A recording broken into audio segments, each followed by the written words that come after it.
وطن بڑی پیاری شے ہے، اگر کوئی رہنے دے تو شاید میں سارے ذہنوں تک یہ بات نہیں پہنچا سکتا۔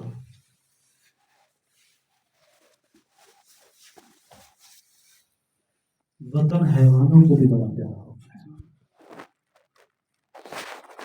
چرند و پرند کو وطن بڑا پیارا ہوتا ہے۔ حضرت ایوب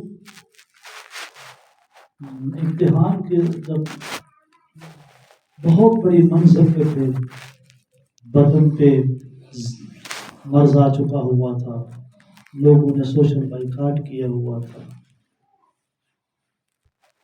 سب کچھ شکر اور صبر کر کے برداشت کرتے رہے۔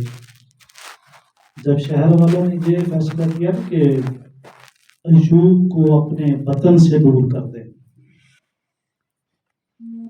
بڑا ہوئے تھے حضرت ایوب اس وقت، کہتے تھے مجھے گھر کے اندر بند کر دو، مجھ سے میرا گھر نہ چھڑواؤ۔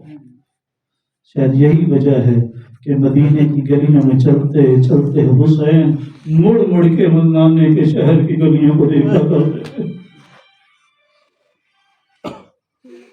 اجرکم الازہرا، اللہ کرے اسی غم میں روتے رہو۔ آج قاظمی صاحب نے اس مجلس کا اہتمام کیا،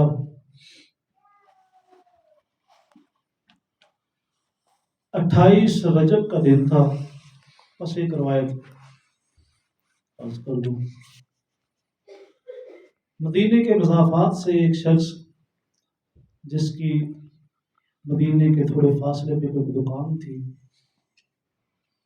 وہ شخص اپنے دکان کے لیے کچھ سامان خریدنے کے لیے مدینے میں آیا۔ جمعے کا دن تھا، اس نے سوچا میں نماز جمعہ بھی مسجد نبوی میں پڑھ لوں گا اور اس کے بعد میں کچھ سامان بازار سے خرید لوں گا۔ نماز سے فارغ ہوا، جب وہ بازار کی طرف گیا تو دیکھتے ہیں بازار سارے آج بند ہیں۔ وہ کچھ دیر ادھر ادھر گھوم پھر کے پھر مسجد میں آ گیا، شاید تھوڑی دیر بعد بازار کھل جائیں گے۔ رونے والوں سادات و غیر سادات، جب اس نے دوبارہ دیکھا بازار پھر بند نظر آئے، ایک شخص سے پوچھتا ہے یہ بازار آج کیوں بند ہے؟ وہ شخص کہتا ہے لگتا ہے تو مدینے کا رہنے والا نہیں۔ کہتا ہاں میں مدینے کا رہنے والا نہیں ہوں، میں تو مضافات سے آیا ہوں، مگر اس کی وجہ کیا ہے، آج بازار کیوں بند ہے؟ وہ کہتا ہے خاموش ہو جا، آج حسین مدینہ چھوڑ رہا ہے، اس لیے آج مدینے کے بازار بند ہیں۔ وہ ان پڑھ سا شخص تھا، سمجھ نہ سکا، کہنے لگا چلو لوگ اپنے وطن سے سفر پہ جاتے ہی رہتے ہیں، مگر یہ بازار کیوں بند ہے؟ وہ کہتا ہے لگتا ہے تجھے سمجھ نہیں آئی، میں نے بتایا رسول کا بیٹا حسین مدینہ چھوڑ رہا ہے۔ تو ٹھیک ہے یہ تو میں نے سن لیا ہے کہ مدینہ حسین چھوڑ رہے ہیں، مگر یہ بازار کیوں بند کیے ہوئے ہیں؟ اور یہ بازار کس نے بند کروائے؟ جب اس نے کہا نا بازار کس نے بند کروائے، اس کے منہ پہ ہاتھ رکھ کے کہتا ہے دوبارہ نہ پوچھنا، یہ بازار کسی اور نے نہیں غازی عباس نے بند کروایا۔ وہ کہتے اس کی وجہ کیا ہے؟ وہ شخص رو کے کہنے لگا آج صرف حسین اکیلا بازار سے مدینہ سے نہیں جا رہا، حسین کی بہنیں بھی ساتھ جا رہی ہیں۔ وہ شخص پریشان ہوا، اسے سمجھ نہیں آ رہی تھی، چلو خواتین بھی گھر کی سفر پہ جاتی ہوتی ہیں، شاید اس کی وجہ یہی تھی، وغیرہ نظر امامت سے کوئی چھپ نہیں سکتا۔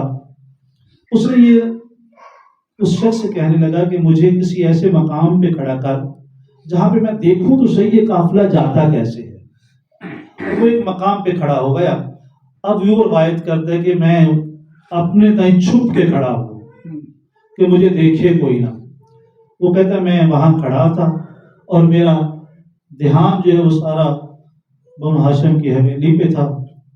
ایک اچانک میں نے دیکھا کیا کہ ایک بڑا خوبرو جوان ہے، خوبصورت جوان ہے، اور تلوار اس نے حمائل کی ہوئی ہے۔ وہ جوان نے ایک کرسی اٹھائی ہے اور کرسی اٹھا کے اس نے حویلی کے دروازے کے باہر اس کرسی کو رکھا۔ وہ کہتا میں اپنی آنکھوں سے یہ دیکھ رہا ہوں، میں اس جوان کی وجاہت دیکھ کے کہہ رہا تھا کہ اتنا حسین جوان تو میں نے کبھی نہیں دیکھا ہے۔ اور پھر جب میں نے دیکھا، وہ کہتا ہے جب اس جوان نے کرسی کو رکھا نا، پھر میں نے ایک عجیب منظر دیکھا، اس جوان نے اپنی عبا کے دامن سے اس کرسی کو صاف کرنا شروع کی۔ سمجھ گئے ہو نا، وہ کرسی اٹھا کے لانے والے غازی عباس تھے۔ وہ کہتے جب وہ کرسی کو صاف کر دیا، اتنی دیر میں نے کیا دیکھا، ایک وجیح شکل والے سر پہ خوبصورت عمامہ ہے اور ایک بزرگ اندر سے برآمد ہوئے ہیں جن کے دائیں بائیں شہزادے ہاتھوں میں تلواریں لیے ہوئے ہیں، اور وہ بزرگ کہتے ہیں وہ بزرگ آگے اس کرسی کے اوپر بیٹھ گئے۔ کہتا اب میری دھڑکنیں تیز ہو گئی کہ اب ہونے والا کیا ہے۔ وہ کہتا ہے وہ بزرگ اس کرسی پہ بیٹھ گئے اور وہ جوان جس نے کرسی رکھی ہوئی تھی، وہ جوان تھوڑا آگے گیا۔ آگے جب گیا ہے تو واپس آیا تو اس کے ہاتھ میں اونٹ کی مہار تھی۔ وہ کہتا وہ اونٹ کی مہار اس نے دروازے کے سامنے اونٹ کو کھڑا کیا، اس کے اوپر سامان کچھ نوجوانوں نے لادا، اس نے اس اونٹ کو اٹھایا اور آگے لے گیا۔ آگے اس گلی کے کارنر پہ، نکر پہ ایک محمد نامی شخص کھڑا تھا، محمد حنفیہ، اور یہ اپنی اونٹ کی مہار اسے پکڑا کے واپس آیا تھا۔ پھر ایک اور اونٹ تھا، اس کے اوپر سامان لادا جاتا، پھر کھانے پینے کا سامان اس کے اوپر لادا گیا، پھر ایک اور اونٹ آیا، اس کے اوپر وہ ٹینٹ وغیرہ رکھے گئے۔ وہ شخص کہتا ہے ان کا سامان دیکھ کے مجھے یقین ہو گیا یہ واپس آنے کے لیے نہیں جا رہے۔ اجرکم الزہرا، اجرکم الزہرا، بس رونے والوں۔ وہ کہتا ہے ایسے سامان والے اونٹ آتے رہے، وہ سامان ان کے اوپر لاتے رہے، میں کھڑا دیکھتا رہا۔ جب وہ سامان والے اونٹ ختم ہو گئے، پھر کہتا ہے پھر اونٹ محمل والے اونٹ آ گئے جن کے اوپر محمل بنے ہوئے تھے، اماریاں بنی ہوئی تھیں۔ تو کہتا ہے وہ اونٹ سامنے آتا دروازے کے اندر سے، کوئی ایک بی بی آتی اور وہ جوان آگے بڑھتا، آگے بڑھ کے اپنا زانو آگے کرتا، وہ بیبیوں اوپر سوار ہوتی، ایک ایک بیبی کو سوار کرتے کرتے جب وہ اونٹ آگے جاتے جاتے، کہتا ایک منظر میں نے ایسا دیکھا، ایک بیبی آئی جس کے ہاتھوں پہ چھوٹا سا بچہ تھا۔ کہتا میرا دل بسیج گیا ہو سو کہ میں نے کہا یہ کس مجبوری میں جا رہے ہیں کہ اتنا چھوٹا بچہ بھی کوئی سفر کے لائق ہوتا ہے۔ وہ کہتا وہ محمد بھی آگے چلا گیا، پھر کہتا میری آنکھوں نے ایک عجیب سا منظر دیکھا۔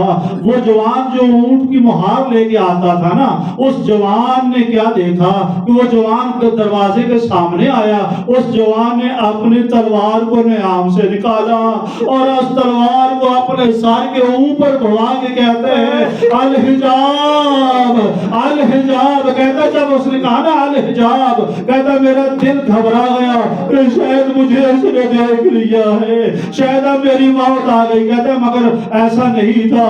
جب اس نے اعلان کیا نا الحجاب کا، کہتا اس نے اعلان کرنے کے تھوڑی دیر کے بعد میری آنکھوں نے ایک منظر دیکھا، 18 کنیزوں کے جھرمٹ میں ایک بی بی دروازے سے باہر آئی۔ کہتا جب وہ بی بی دروازے سے باہر آئی نا، جو بزرگ کرسی پہ بیٹھے ہوئے تھے وہ بھی اٹھ کے کھڑے ہو گئے۔ کہتا ہے جب میں نے اپنی آنکھوں سے دیکھا، وہ بی بی آگے بڑھی، ایک طرف سے ایک جوان آگے بڑھا، دوسری طرف سے دوسرا جوان آگے بڑھا، اور سارے جوانوں نے مل کے کسی نے پاؤں کے نیچے ہاتھ رکھا، کسی نے اپنا گھٹنا رکھا، اور اس بڑی عزت کے ساتھ اس بی بی کو محمل پہ سوار کیا۔ اور ہونے والوں سادات و غیر سادات جانتے ہو نا، یہ مقدرہ عصمت ہے، یہ فاتح شام بی بی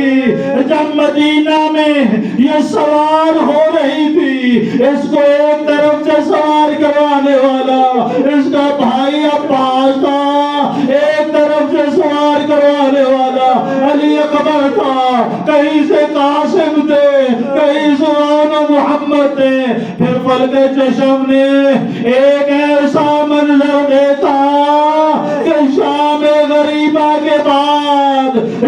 جب 11 محرم کو یہی بی بی جب اس کے ہاتھ پسے کے اندر بندھے ہوئے تھے، اس میں سوار ہونا تھا، دائیں بائیں دیکھ کے کہتی تھی او میرے شہر کہاں گئے، اے نائنا عباس، اے نائنا علی اکبر، او مجھے سوار کرانے والے کہاں چلے گئے؟ اللہ